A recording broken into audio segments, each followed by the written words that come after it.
신앙의 동지 여러분 안녕하십니까? 서정교회 최영석 목사입니다. 오늘 여러분과 함께 은혜를 나누고 싶은 말씀은 신약성경 요한복음 14장 1절에서 6절 말씀입니다.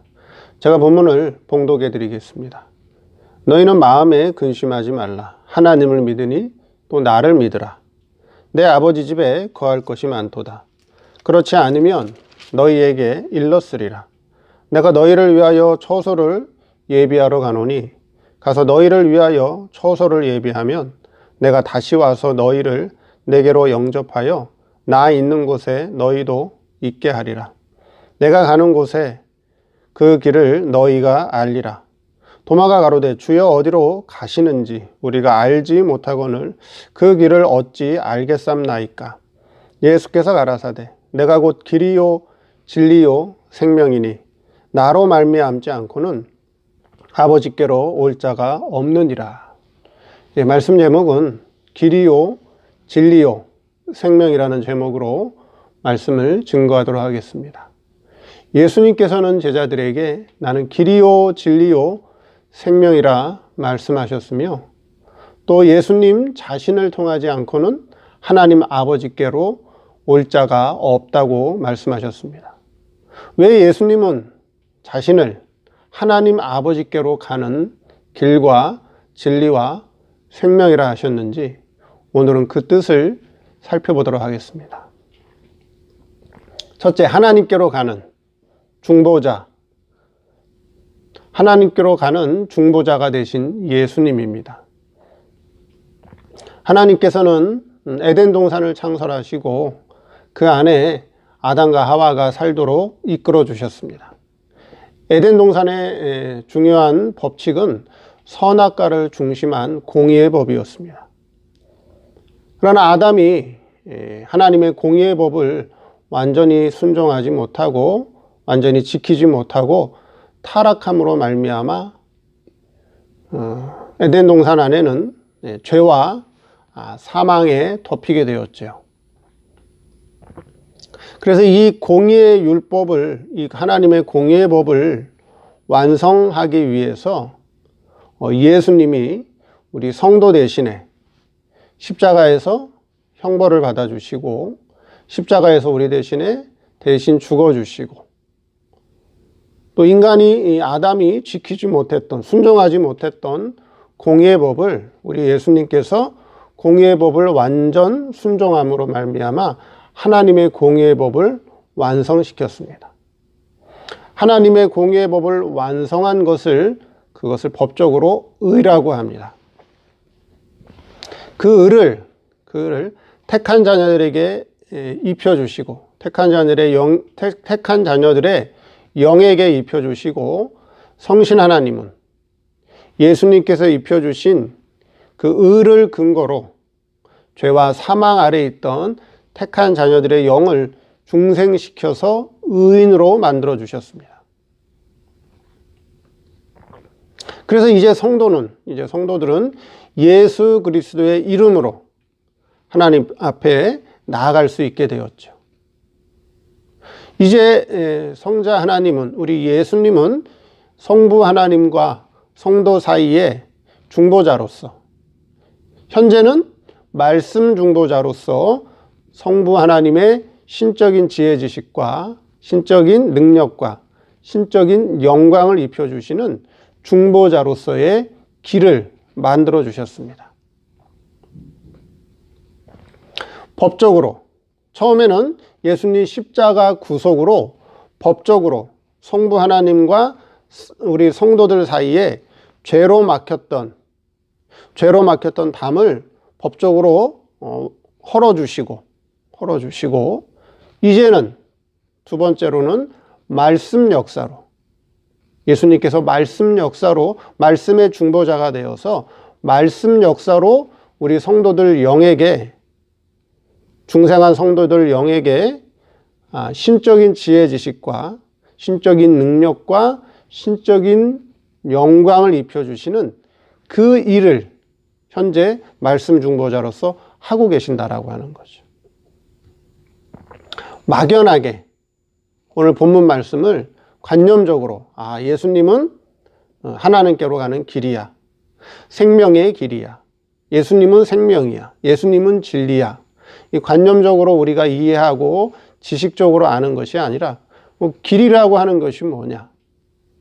예수님께서 어떤 길을 만들어 주셨는가? 여기서 길이라고 하는 것은 법적인 문제를 해결해 주셔서 성부 하나님과 성도 사이에 죄의 담을 헐어 주셨다. 두 번째는 실질적인 중보자가 되어서 지금은 말씀 중보를 하고 계셔서 그 말씀의 역사를 통해 성부 하나님에게 있는 신적인 지혜 지식과 신적인 능력과 신적인 영광을 입혀주시는 일을 하고 계신다. 두 번째로 진리를 완성하신 예수님입니다. 진리라고 하는 뜻은 참된 이치라고 합니다. 세상에도 많은 이치가 있지요. 물질에는 물질의 이치가 있는데 그것을 물리라고 합니다. 또 사람과 사람 사이에도 이치가 있는데 그것을 도덕이라고 합니다. 또 하나님과 성도 사이에는 신앙의 이치가 있는데 그것을 진리라고 합니다. 진리라고 하는 것은 모든 이치가 하나로 연결된 것을 진리라고 하는 것입니다. 자, 그래서 진리라고 하는 것은 하나님의 공의를 완성한 그것을 또한 진리라고 합니다. 아담이 하나님의 공의의 법에서 타락했는데 그 공의의 법을 완성한 것을 법적으로 얘기할 때는 의라고 얘기를 하고 신앙의 이치로 말할 때는 그것을 진리라고 하는 것입니다.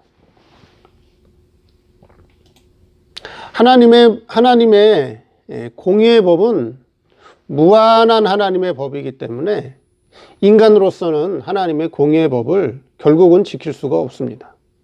유한된 아담이 무한한 하나님의 공의의 법을 만족시킬 수 없다는 거죠. 결국 예수님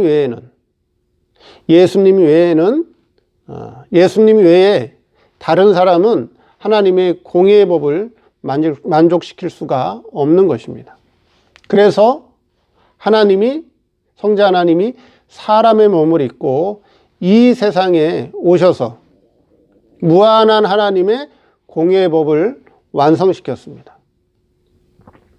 그래서 이 무한한 공의의 법을 완성시키기 위해서 십자가에서 무한한 죽음을 대신 죽어주셨고 무한한 공의의 형벌을 대신 죽어주셨고 무한한 공의의 순종을 우리 사람 대신에 택한 자녀들 대신에 우리 예수님께서 대신 완성하시고 만족시켜 주셨습니다. 그래서 진리라고 하는 것은 바로 하나님과의 관계, 사람과의 관계, 일과의 관계가 하나로서 조화를 이룰 때 그것을 진리라고 합니다. 아담이 타락할 때는 먼저 무슨 관계가 끊어지게 되었죠? 아담이 타락할 때는 아담의 타락 과정은 하나님과의 관계가 끊어지게 되었습니다. 그렇죠? 하나님의 법을 순종하지 못하게 되었죠. 그 다음에 무슨 관계가 깨어지게 되었나요?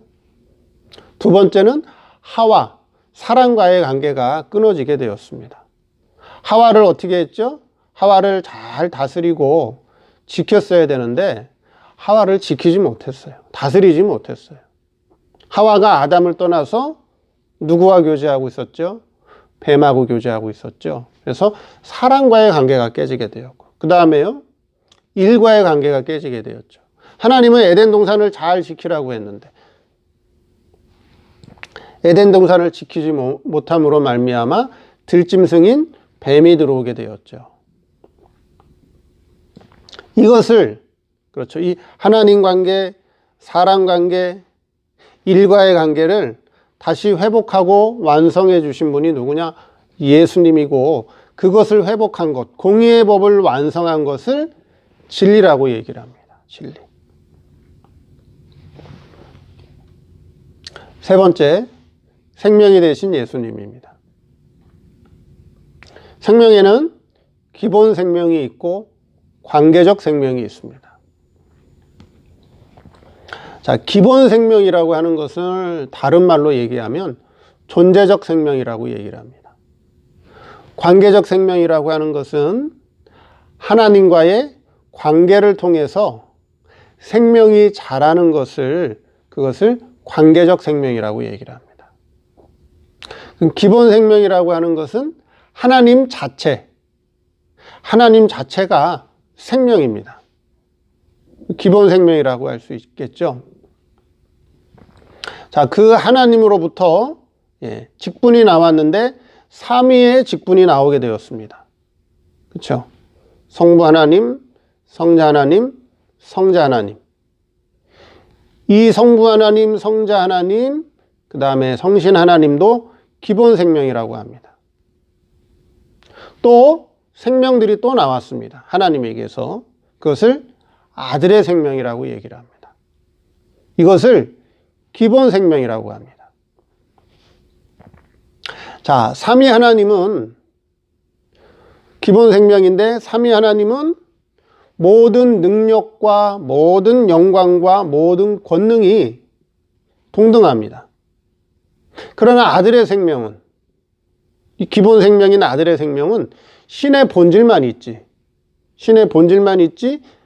신으로서 능력과 영광과 권능은 없는 시적인 형태로 나왔기 때문에 이 세상에서 육신을 입고 있는 동안에 하나님과 관계적 생명을 통해 이 아들의 생명에게 하나님 아버지의 지혜 지식과 능력과 영광을 입혀서 그 아들의 생명을 성장시키는 것, 그것이 구원이요, 그것이 신앙이라고 하는 것입니다.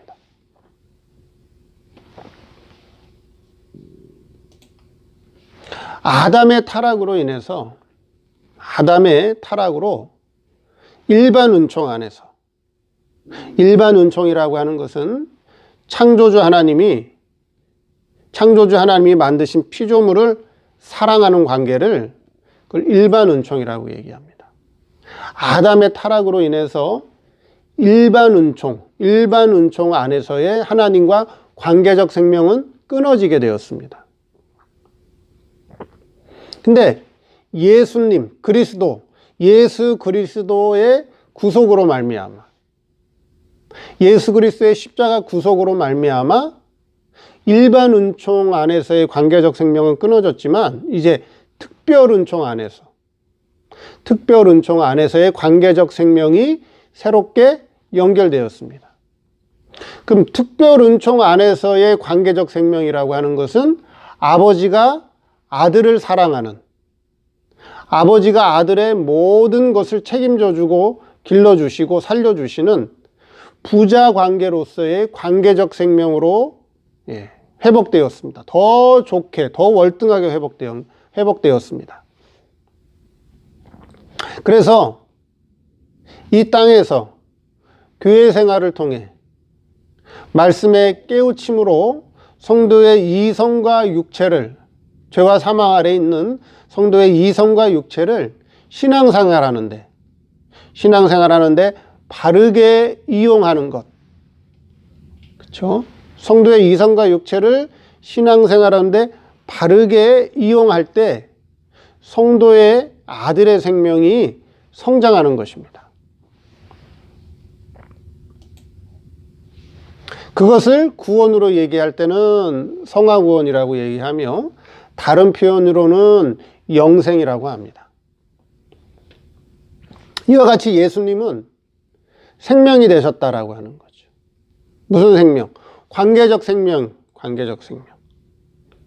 그럼 물론 관계적 생명에는 다양한 관계적 생명이 있습니다. 법적인 생명, 중생한 영의 생명, 진리 생명, 육의 참 생명, 이런 관계적 생명들이 있는데 그것은 기회가 되면 나중에 이 생명에 대해서 다시 말씀드리겠고, 예수님께서 여기서 나는 생명이다 말씀하신 것은 기본 생명을 말씀하는 것이 아니라 관계적 생명을 성부 하나님과 우리 성도 사이에 부자 관계로서 특별 은총 안에서 관계적 생명을 맺게 해주신 그 생명이 되셨다 하는 것이고, 그래서 아들의 생명을 길러갈 수 있는 근거를, 그 틀을 마련해 주셨다 하는 의미에서 생명이라 그렇게 말씀하신 거라고 하는 것입니다. 이와 같이 예수님은 성도의 구속을 통해서 길이 되어 주셨고, 진리를 완성하셨고, 새로운 생명의 관계를 열어주셨고, 현재는 말씀 역사를 통해 우리 성도의 신앙을, 생명을 길러주고 계신다 하시는 것입니다. 오늘 말씀을 통해서 우리 예수님께서 우리 성도를 위해서 어떤 길을 열어주셨는지, 어떻게 진리를 완성해 주셨는지, 또는 어떠한 하나님과의 관계적 생명을 맺게 해 주셨는지, 이 말씀을 통해서 다시 한번 잘 깨달아서, 아, 예수님께서 나는 길이요 진리요 생명이라고 하는 이 말씀의 의미를 다시 한번 생각해 보시는 그런 시간이 되기를 바랍니다. 감사합니다.